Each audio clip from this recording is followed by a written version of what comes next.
plateforme PASSLAS vient se substituer à la PACES qui existait depuis une dizaine d'années. La PACES était un mode d'entrée unique qui sélectionnait finalement des étudiants très scientifiques, bac S mention très bien, un profil très stéréotypé. PASSLAS, c'est une diversification des modalités d'entrée dans les études de santé. Et ça donne aux étudiants divers choix, ça leur donne la liberté aussi de prendre du recul pour, par exemple, commencer dans un autre cursus, je veux dire psychologie, droit, et éventuellement s'insérer dans les études de médecine après avoir exploré cette autre voie. Elle propose plusieurs voies d'accès aux études de santé et vous permet de choisir celle qui correspond le mieux à vos envies et votre profil. Cette réforme permet également de poursuivre plus facilement en deuxième année d'études supérieures, sans perdre 1 voire 2 ans, ce qui limite l'échec. Il n'y a pas une voie à favoriser a priori, ça va dépendre de votre profil. Si vous êtes intéressé par d'autres disciplines que la santé ou par plusieurs formations, la voie LAS pourrait être une option intéressante pour vous.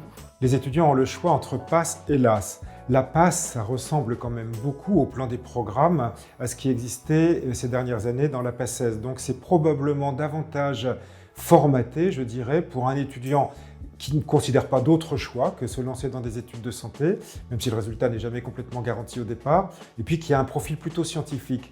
Les LAS permettent aux étudiants d'explorer une autre voie et donc de prendre du temps, de prendre du recul pour, le cas échéant, décider au final de s'engager dans des études de santé.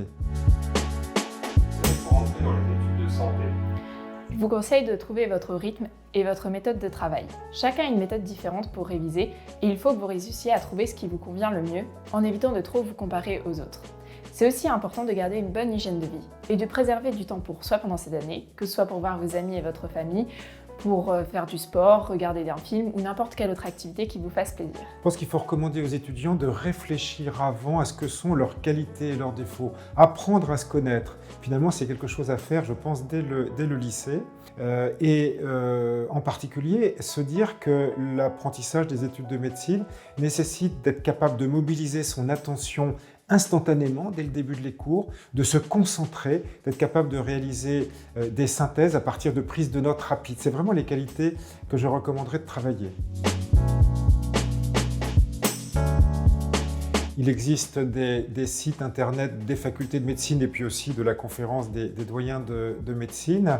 Mais moi, je recommanderais surtout aux lycéens de se rendre aux journées portes ouvertes des facultés où ils auront l'occasion de rencontrer des enseignants, de rencontrer aussi des étudiants. Et je voudrais dire ici, parmi les étudiants, l'importance cruciale que joue le tutorat qui accompagne les étudiants et qui participe à leur réussite.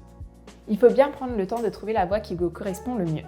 Dans chaque université, il existe des tutorats composés d'étudiants bénévoles en 2e et 3e année d'études médicales qui pourront répondre à toutes les questions que vous posez sur les études de santé et vous conseiller. Vous pouvez suivre leurs actualités et les contacter pour plus d'informations via leur site internet et leurs réseaux sociaux. Bonne chance à toutes et à tous.